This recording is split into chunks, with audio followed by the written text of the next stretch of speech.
There is someone in your life right now who makes everything harder. Maybe it is a coworker who undermines you every chance they get. Maybe it is a family member who knows exactly which buttons to push. Maybe it is someone you used to trust completely who turned into your biggest source of pain, and you have prayed about it more than once. You have asked God to move them, change them, or at minimum help you stop reacting the way you do every single time they open their mouth. But they are still there, still difficult, still in your life. And somewhere in the back of your mind, a question has been forming that you have not been fully comfortable saying out loud. God, why are you allowing this? Why, if you are good and you love me, do you keep letting this person stay in my life when they are clearly causing damage? I want to answer that question today. Not with a quick spiritual phrase that sounds nice but does not actually help. With something real, something honest, something that I believe will completely change the way you see this person and what God is doing through them. Because here is what I know after studying this deeply. That difficult person in your life is not a mistake. They are not evidence that God has forgotten you. They are not proof that your prayers are going unanswered. They are one of the most intentional, strategic, and yes, hidden tools that God uses to build the people He loves most. And by the end of this video on Bible Unmasked, you will never look at that person the same way again. Before we get into the hidden reasons, I want to tell you a story. Not a made-up one, a real one. A 17-year-old boy wakes up one morning with a dream so vivid he cannot stop thinking about it. In the dream, his entire family bows down to him. His brothers, his parents, everyone. And being 17, he tells them about it. Big mistake. His brothers already resented him. This just lit the fire. What happens next is one of the most brutal betrayals in all of human history. His own brothers throw him into a pit and sell him into slavery for 20 pieces of silver. Then they go home and tell their father he is dead. That boy's name was Joseph. Imagine being in that pit. Dirt on your face. The sound of your own brothers walking away. No explanation, no warning. Just silence and darkness where your family used to be. If someone had climbed down into that pit and told Joseph that God was aware of this moment, he probably would not have believed them. I would not have believed it either. But here is the part most people skip over too quickly. Every difficult person in that story had a role. The brothers who betrayed him, Potiphar's wife who falsely accused him, the cupbearer who forgot him for 2 full years. Every single one of them was a piece of a plan Joseph could not yet see. He could not see it in the pit. He could not see it in the prison. But standing in front of Pharaoh one day, with the answer that would save an entire nation, it all made sense. What looked like abandonment was actually assignment. What felt like the worst chapter became the most important one. Now I want to suggest something to you. The difficult person in your life right now is playing a role in your story that you cannot fully see yet. Not because I want to minimize your pain. Your pain is real. What this person has done or keeps doing may be genuinely unfair and genuinely hard. But God's ability to use something painful does not depend on whether it was fair. It depends on whether you are willing to ask the right question. And most people ask the wrong one. Most people ask God to remove the difficult person. Sometimes He does. But sometimes, before He removes them, He wants to show you something through them that you cannot learn any other way. Today, we are going to look at 7 hidden reasons God allows difficult people in your life. 7 specific purposes happening beneath the surface of the conflict you are living right now. And I want to warn you up front. Some of these will be uncomfortable. Not to make you feel bad, but because the truth that actually sets people free is rarely the comfortable version. The first reason is the one almost nobody wants to hear. But it is the one that changes everything once you finally accept it. Reason 1. They reveal what is still unhealed inside you. Let me ask you something honest. When this difficult person does what they do, what is the feeling that comes up first? Not the thought. the feeling? Is it rage? Is it shame? Is it that particular kind of hurt that feels too familiar? Like you have felt this exact thing before, long before this person ever showed up in your life? Because here is something I have learned that took me a long time to accept. The intensity of your reaction to someone often has very little to do with them. It has everything to do with what was already wounded inside you before they arrived. Think about it this way. If you press on healthy skin, it might be slightly uncomfortable. But if you press on a bruise, the pain is immediate and sharp and completely disproportionate to the pressure applied. Difficult people are not always the ones creating the wound. Sometimes they are just pressing on one that was already there. And God allows that pressure specifically because He wants you to finally see where you are still bruised.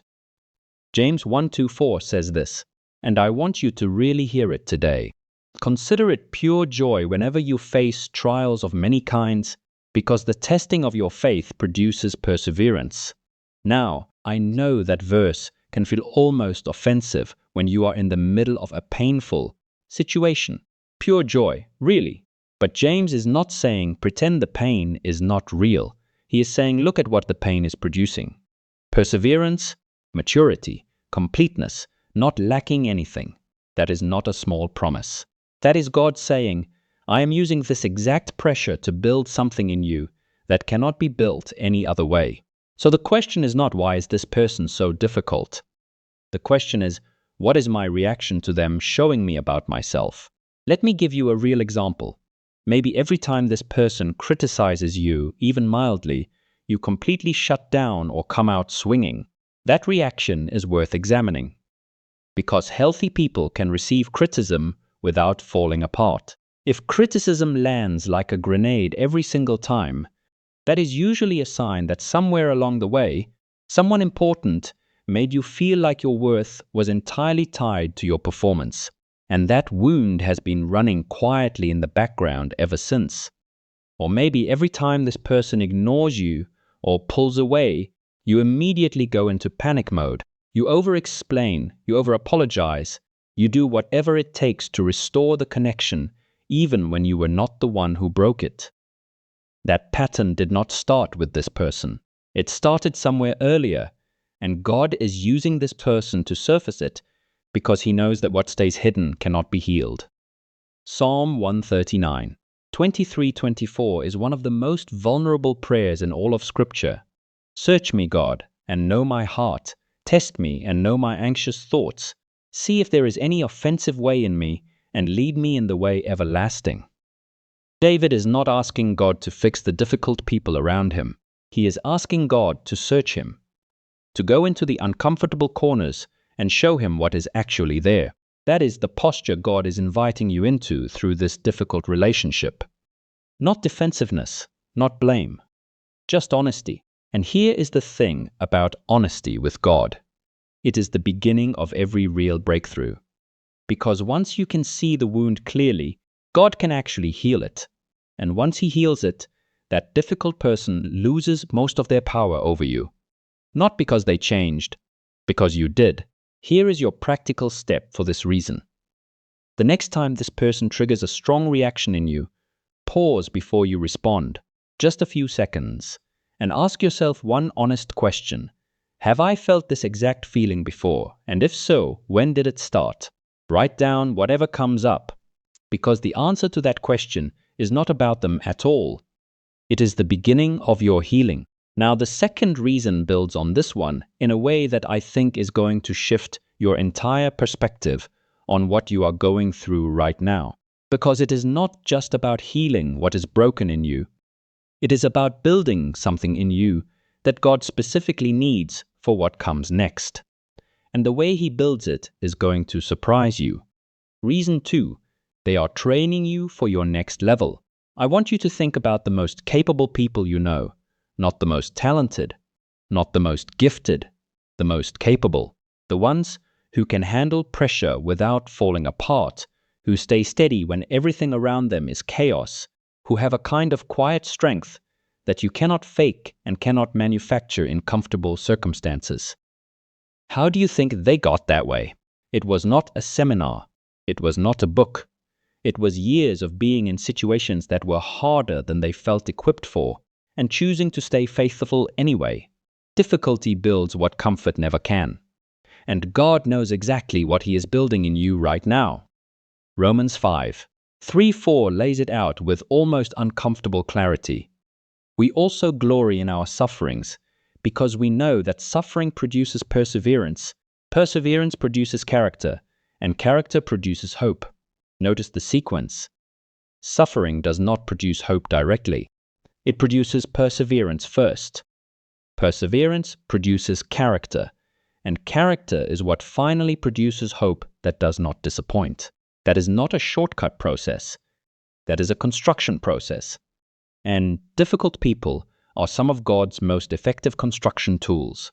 Now, I want to show you something in Scripture that I think is one of the most overlooked patterns in the entire Bible. Almost every person God used significantly was first placed in close proximity to someone extraordinarily difficult. Joseph and his brothers, then Potiphar, then Potiphar's wife, Moses and Pharaoh, one of the most hard-hearted men in ancient history. David and Saul, a king who spent years actively trying to destroy him. Paul and the religious leaders who opposed him at every turn. These were not random assignments. They were training programs, and the skills each of these men developed under that specific pressure were the exact skills required for the assignment God had waiting for them on the other side. Joseph learned to maintain integrity under false accusation before he was trusted to govern a nation. Moses learned to hold his ground against someone who would not move before he was called to lead a people who constantly pushed back. David learned to trust God's timing and refused to take matters into his own hands, even when he had every opportunity before he was given a kingdom to steward. The difficult person was not interrupting the preparation. The difficult person was the preparation. Now, I want to bring this close to home for a moment. Think about what God has called you to, or what you sense He is building in you. Maybe it is leadership of some kind. Maybe it is a ministry, a business, a family, a community. Whatever it is, think about what that assignment will require of you. Patience under pressure. The ability to stay kind when people are unkind to you. The capacity to keep moving forward when someone is actively working against you. The strength to maintain your integrity when compromise would be so much easier. Now look at the difficult person in your life. What are they requiring of you every single day just to navigate the relationship? Patience, restraint, integrity, perseverance. I do not think that is a coincidence. I think that is a curriculum. God is not wasting a single interaction. Every moment you choose to respond with integrity instead of retaliation, He is building something in you that will hold up under the weight of what He has planned next. Every time you choose to pray instead of reacting, He is developing a reflex in you that will serve you for the rest of your life. Every time you stay faithful in a situation that feels deeply unfair, He is establishing in you the kind of character that promotions and breakthroughs are built on. Galatians 6:9 says, "Let us not become weary in doing good, for at the proper time we will reap a harvest if we do not give up." At the proper time, not your time, God's time. And the harvest He is describing is not just external blessings. It is the internal formation that makes you capable of carrying what He wants to give you. Because here is something that most people do not realize about spiritual promotion. God does not promote potential. He promotes proven character, and proven character only comes from being tested in real conditions, not ideal ones. So the next time this difficult person pushes you to your limit, I want you to try shifting one thought. Instead of thinking, why is God allowing this? Try thinking, what is God building here? Because those two questions lead to completely different places. One leads to frustration and resentment. The other leads to growth, and eventually to the next level God has been preparing you for all along. Here is your practical step for this reason. Write down 3 specific qualities that navigating this difficult relationship is requiring of you right now. Patience self-control, humility, whatever they are. Then write down where you are going in life, what God has placed in your heart, what you sense He is calling you toward. Look at both lists and ask yourself honestly if those qualities are exactly what that calling is going to require. I think you already know the answer. Now, the third reason is one that sounds simple on the surface, but goes much deeper than most people realize, because it is not just about how you treat this difficult person. It is about the kind of love God is trying to produce in you that can only be built in the hardest relationships you will ever have. And until you understand this one, you will keep misreading what God is actually after. Reason 3. They are teaching you how to love without conditions. Let me be honest with you about something. Loving easy people is not love. Not really. It is preference. It is enjoyment. It is the natural response to someone who is pleasant and kind and gives you reasons to care about them. Real love, the kind Scripture actually talks about, is something entirely different. It is not a feeling that comes naturally. It is a choice that costs something, and it can only be developed in the relationships where it does not come easily. Matthew 5:46-47 is one of those passages that most people read quickly and move past. Jesus says, "If you love those who love you, what reward will you get? Are not even the tax collectors doing that? And if you greet only your own people, what are you doing more than others?" Read that slowly. Jesus is not impressed by love that only flows in easy directions. He is asking a pointed question. What are you doing more than others? Because anyone can love someone who loves them back. That requires nothing extraordinary, but loving someone who is difficult, who is unkind, who has hurt you, who shows no signs of changing. That is where the real formation happens. That is where God is working. Now, I want to be careful here because I think this reason gets misapplied more than almost any other. Loving someone without conditions does not mean tolerating abuse. It does not mean staying in a situation that is destroying you. It does not mean pretending that harmful behavior is acceptable. We will talk more about that distinction later in this video. But what it does mean is this. You can choose to want good things for someone without needing them to earn it.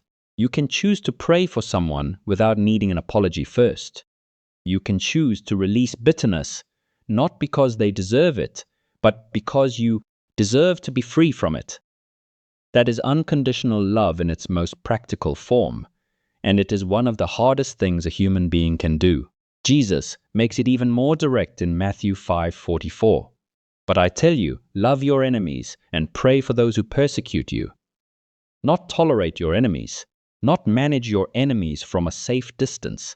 Love them, pray for them. Now, when I first really sat with that verse, I had a very honest reaction. That sounds impossible, and honestly, on your own strength, it is. Which is exactly the point, because the kind of love Jesus is describing here is not something you can manufacture through willpower or discipline or good intentions. It is something that has to be produced in you by the Holy Spirit over time. And God uses the people who are hardest to love as the very environment where that love gets developed. Think about it this way. You cannot develop patience without something that tests your patience. You cannot develop endurance without something that pushes you past your comfort zone. And you cannot develop unconditional love without someone who gives you plenty of conditions to withhold it. The difficult person in your life is not just a test of your love. They are the training ground where your capacity to love is actually being enlarged. And here is why that matters beyond just your relationship with them. The people God uses most significantly are almost always people who have learned to love without needing anything in return. They can speak truth into hard situations without ego. They can serve people who never say thank you. They can pour into someone who gives nothing back because their source is not the person they are loving. Their source is God, and that kind of love does not develop in comfortable relationships. It develops in exactly the kind of relationship you are in right now. Let me give you something practical to sit with. Think about how you have been treating this difficult person in your private thoughts. Not publicly, not in what you say to them, but in the quiet moments when no one is watching. Are your private thoughts toward them consistent with someone who genuinely wants good things for them, even if they never change? That is the honest starting point. Not performing kindness on the outside while nurturing resentment on the inside, but genuinely, even just in small increments, choosing to want something good for them. Here is your practical step for this reason. This week, pray one specific prayer for this person every single morning. Not a vague God bless them. Something specific. Their health, their family, their peace of mind, something real. Do it for 7 days straight, even if it feels hollow at first. And pay attention to what starts to shift in you, not in them, in you. Because the goal of this practice is not to change them. The goal is to let God change the way your heart holds them. And that change, small as it might feel at first, is one of the most significant things God can do in a human soul. Now, the fourth reason is one that I think is going to surprise some of you. Because it is not about something broken in you that needs healing. It is about something good in you that God is actively protecting. And the way He protects it might be the last thing you would ever expect. Reason 4. They are protecting you from pride. This one requires a certain kind of honesty, the kind that is uncomfortable but necessary, so stay with me. Let me ask you something. Before this difficult person showed up in your life, how were things going? Were you succeeding? Were people affirming you, celebrating you, telling you how gifted and capable and special you are? Were things moving forward in a way that felt almost effortless? Because here is something I have noticed about the seasons right before God does something significant in a person's life. Things get very comfortable, very affirming, very easy. And comfort, affirmation, and ease, as good as they feel, have a very predictable side effect: pride. Not always the loud, arrogant kind that everyone can see. Sometimes the quiet kind. The kind where you start believing, just slightly, that your results have more to do with you than with God. The kind where you stop feeling desperate for His presence because things seem to be working fine without it. The kind where the prayers get shorter and the confidence in your own judgment gets bigger. And God, who loves you too much to let that continue unchecked, allows something into your life that makes you desperate again. A difficult person. 2 Corinthians 12:7 is one of the most raw and honest passages in all of Paul's writing. He says, "In order to keep me from becoming conceited, I was given a thorn in my flesh, a messenger of Satan, to torment me." Read that carefully. God allowed a messenger of Satan specifically to keep Paul humble, not as punishment, as protection. Paul had been caught up to the third heaven. He had experienced revelations so extraordinary that he himself said they were inexpressible, and God knew that without something to keep him grounded, those extraordinary experiences would produce extraordinary pride. So He allowed the thorn. Now we do not know exactly what Paul's thorn was. Scholars have debated it for centuries, but what we do know is this. Paul asked God 3 times to remove it. 3 times, and God said no. Not because He did not care about Paul's pain, but because He cared more about Paul's character than his comfort. His answer was, "My grace is sufficient for you, for my power is made perfect in weakness. My power is made perfect in weakness." Not in strength, not in gifting, not in success, in weakness. And the difficult person in your life may be the very thing keeping you in a posture of weakness before God, keeping you on your knees, keeping you desperate for something you cannot produce on your own, keeping you in a place where you have no choice but to say, "God, I cannot handle this without you." And that place, as uncomfortable as it is actually one of the most powerful places you can be spiritually. Because when you are fully dependent on God, He can fully work through you. It is when we think we have things handled that we become the most spiritually dangerous to ourselves. Think about the leaders in Scripture who fell hardest. David and Bathsheba happened in a season of ease. The text actually tells us it was the time when kings go to war, but David stayed home. He was comfortable. He was successful. He was no longer in the desperate places that had shaped his early faith, and in that comfort his guard came down. Solomon, the wisest man who ever lived, drifted away from God not during persecution but during prosperity. Saul started well, but as his success grew, his need for God shrank until he was making decisions completely on his own terms. The pattern is consistent throughout Scripture. Comfort is one of the most spiritually dangerous conditions a believer can be in for too long, and God, in His mercy, will not let the people He loves stay there indefinitely. So He allows the thorn, He allows the difficult person, He allows the situation that keeps bringing you back to your knees, because He knows that your knees are exactly where your greatest breakthroughs begin. Now, I want to ask you something that might be the most important question in this entire video. What would you become if this difficult person was suddenly removed from your life tomorrow? Would you become more prayerful or less?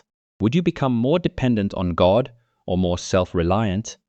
Would you become more compassionate toward others who are struggling or less? Be honest, because the answer to those questions will tell you a great deal about what God is actually doing by keeping them in your life right now. Here is your practical step for this reason. Spend 5 minutes today writing down what this difficult person has kept you from becoming. Not what they have taken from you. What they have kept you from becoming. The arrogance that did not fully develop because you were humbled. The self-reliance that was interrupted because you had no choice but to pray. The indifference to others' pain that never took root because you were kept in a place of needing grace yourself. Write it down and then thank God for it, even if that feels strange, even if it feels premature, because gratitude for the thorn is one of the most spiritually mature things a believer can offer God. And it is the doorway into the fifth reason, which I think is going to bring a level of clarity to your situation that you have been searching for a long time. Because this next reason is about something very specific that God is trying to show you about yourself and about where He is taking you. And the difficult person in your life is the clearest signpost pointing directly at it. Reason 5. They are clarifying your calling. Here is something I have noticed about resistance. It always reveals direction. When you push against a wall, the wall tells you exactly where it is. And the people who push against you the hardest in life have a very similar function. They reveal what you actually stand for. Think about it honestly. Before this difficult person showed up, maybe your values were somewhat abstract. You believed certain things, cared about certain things, but had never really been forced to defend them or live them out under pressure. Then this person arrived, and suddenly you had to decide, will I compromise here? Or will I hold my ground? Will I stay true to what I believe, or will I take the easier path? Those decisions, made under real pressure, are what turn abstract beliefs into actual convictions. And convictions are what callings are built on. Galatians 5:7 asks one of the sharpest questions in all of Paul's writing. You were running a good race? Who cut in on you to keep you from obeying the truth? Now, most people read that verse as a warning about being derailed. But I want to flip it, because sometimes the person who cuts in on your race is not derailing you. They are clarifying which race you are actually supposed to be running. Think about Esther. She was comfortable, settled, safe inside the palace walls. It was Haman's opposition, his direct threat to her people, that forced her into the decision that defined her entire life. The opposition did not interrupt her purpose. It revealed it. The same is true for you. The resistance you are experiencing from this difficult person is showing you what you are willing to fight for, what you refuse to abandon, what matters enough to you that you will stay faithful even when it costs you something. And that information is priceless. Here is your practical step. Write down the values this difficult relationship has forced you to either defend or compromise. Then ask God honestly, is this the area where you are calling me to build something? Because this answer is often yes. The sixth reason is one that most people completely miss because they are so focused on getting out of the situation that they never stop to consider what God might be trying to do through them in it. Reason 6, they are an opportunity for God to work through you. Let me ask you a question you might not have considered. What if you are not just in this situation to learn something? What if you are in it to be something? Specifically, to be the presence of God in the life of someone who has very little access to it. Because here is a reality that is easy to miss when you are focused on your own pain. Difficult people are usually hurting people. Not always, but usually. The coworker who undermines you is often someone who has been deeply insecure for a very long time. The family member who criticizes everything you do is often carrying wounds that go back decades before you ever showed up. The person who seems to take pleasure in making your life harder is often someone who has never experienced what it feels like to be genuinely loved, without an agenda, and God in His precision placed you near them. Not randomly, not as a punishment, but because you carry something they need. Acts 16 gives us one of the most striking examples of this principle in action. Paul and Silas are in prison. Not a comfortable Roman holding cell, a maximum security dungeon, feet in stocks, backs bleeding from a public beating. And what do they do at midnight? They sing, they worship, loudly enough that the other prisoners can hear them. And the result is not just their own freedom. The earthquake breaks every chain in that prison, and the jailer, the man responsible for their suffering, falls on his knees and asks, "What must I do to be saved?" Paul's most unlikely mission field was the prison he most wanted to escape. And I want to suggest that your most unlikely mission field might be the difficult relationship you most want to escape right now. Not because you have to stay forever, not because boundaries do not matter, but because while you are there, you have an opportunity to be something that this person may have never encountered before. Someone who stays kind under pressure, someone who does not retaliate, someone who prays for them instead of against them, someone who reflects something different from everything else they have experienced. That is not weakness. That is one of the most powerful things a human being can do. Here is your practical step. Shift one question this week. Instead of asking, "Why is this person in my life?" ask, "Who am I supposed to be for them right now?" You do not have to have the full answer. Just stay open to it, because the seventh and final reason ties everything together, and it is the one that gives all of this pain a purpose that extends far beyond you and far beyond this moment. Reason 7. They are preparing you to help someone else. This is the reason that makes everything else worthwhile, because it takes the pain out of the purely personal and gives it a purpose that outlasts you. Here is the truth about everything you have been through. It was never only about you. 2 Corinthians 1:3-4 says this with beautiful simplicity. Praise be to the God of all comfort, who comforts us in all our troubles, so that we can comfort others with the comfort we ourselves receive from God. Read that carefully. God comforts you so that you can comfort others, not so you can keep the comfort to yourself, not so you can simply feel better and move on, so that you become a source of comfort for someone else who is walking through exactly what you walked through. Your pain has a destination, and that destination is someone who is sitting right now in the same confusion, the same hurt, the same desperate prayers you have been praying, with nobody around them who actually understands until you show up with your story, with your scars, with the hard-won wisdom that only comes from having been in the pit and finding God faithful there. That is not something you can fake. That is not something you can learn from a book or a seminary class. That is something you can only carry if you actually went through it. Think about the most impactful people in your own life, the ones whose words actually landed, the ones whose presence actually helped. I would be willing to guess that what made them credible was not their credentials. It was their scars. It was the fact that when they said, "I understand," you believed them. Because you could see in their eyes that they actually did.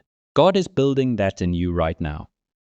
Every moment of confusion you have navigated in this difficult relationship is becoming clarity you will one day offer someone else. Every time you chose forgiveness over bitterness, you were building a testimony that will set someone else free.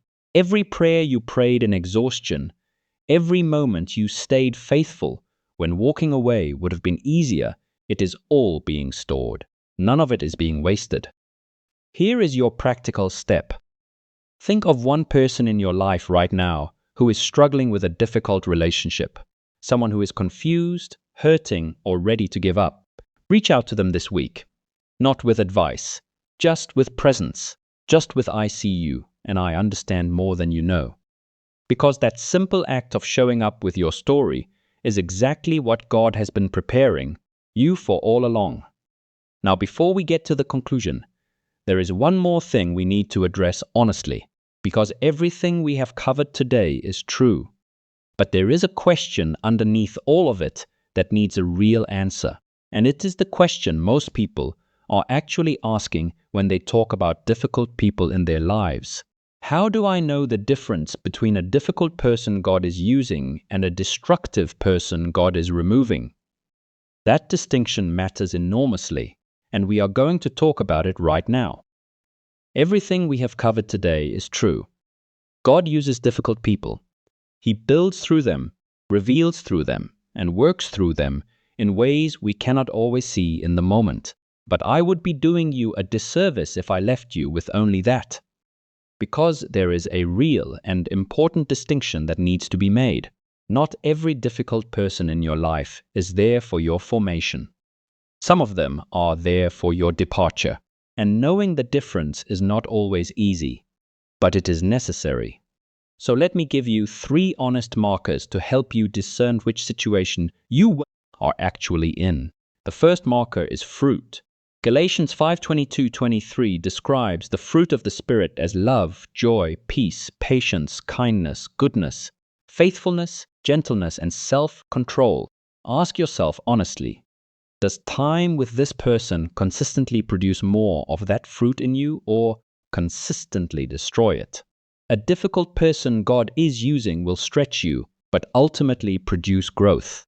A destructive person will consistently leave you spiritually depleted, morally compromised, and further from God than before. That pattern over time is information. Take it seriously. The second marker is safety. Difficulty and danger are not the same thing. God uses difficult people, but He does not ask you to remain in situations that are genuinely unsafe, abusive, or that place you or others in harm's way. If this relationship involves consistent emotional, psychological, or physical harm, that is not a thorn God is using to keep you humble. That is a situation He is calling you out of. Wisdom and discernment matter here more than religious obligation. The third marker is peace, not the peace of comfort or convenience, but the deep settled peace that Philippians 4:7 describes as surpassing all understanding. When you pray honestly about this relationship and ask God what He wants, what do you sense? Not what do you fear, not what do you feel obligated to do. What do you actually sense God saying? Because sometimes He says, "Stay and let me work." And sometimes He says, "I have already done what I needed to do here, and it is time to go." Both answers are valid. Both answers come from the same loving God. The key is being honest enough in prayer to hear which one He is actually giving you. And here is the thing I want you to hold on to. Both can be true at the same time. God can have used this person deeply in your life, and it can also be time to create distance. Those two realities are not contradictions. They are simply different chapters of the same story. The goal was never the difficult person. The goal was always what God was building in you through them. And when that work is complete, He will make it clear. Trust the process enough to ask Him honestly where you are in it. Now let us bring everything together, because the conclusion of this is not just a summary. It is an invitation to see your entire situation through a completely different lens. Let me bring you back to Joseph one more time, because his story does not end in the pit. It does not end in Potiphar's house. It does not end in the prison. It ends with him standing before the very brothers who sold him, with the power to destroy them, and saying something that I believe is one of the most extraordinary statements in all of Scripture. You intended to harm me, but God intended it for good. Not God allowed it despite the harm. God intended it for good. That is not a passive statement. That is a declaration of a man who looked back across years of pain, betrayal, false accusation, and abandonment, and saw the fingerprints of God on every single moment, every difficult person, every closed door, every season that felt like God had gone completely silent.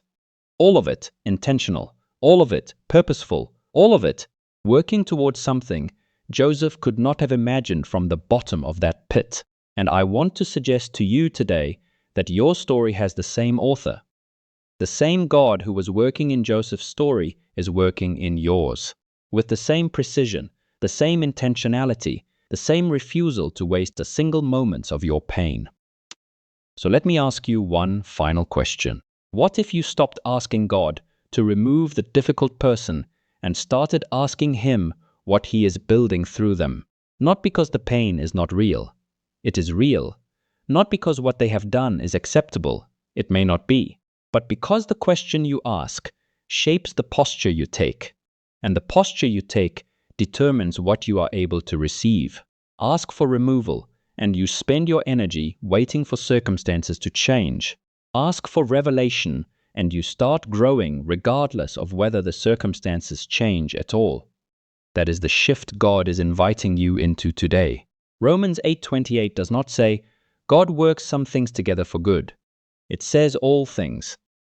The difficult conversation you dread every Monday morning, the family member who seems determined to misunderstand you, the person who has been a source of pain in your life for longer than you can remember, all of it, in the hands of a God who loves you enough to use everything. So here is what I want to leave you with. You are not stuck.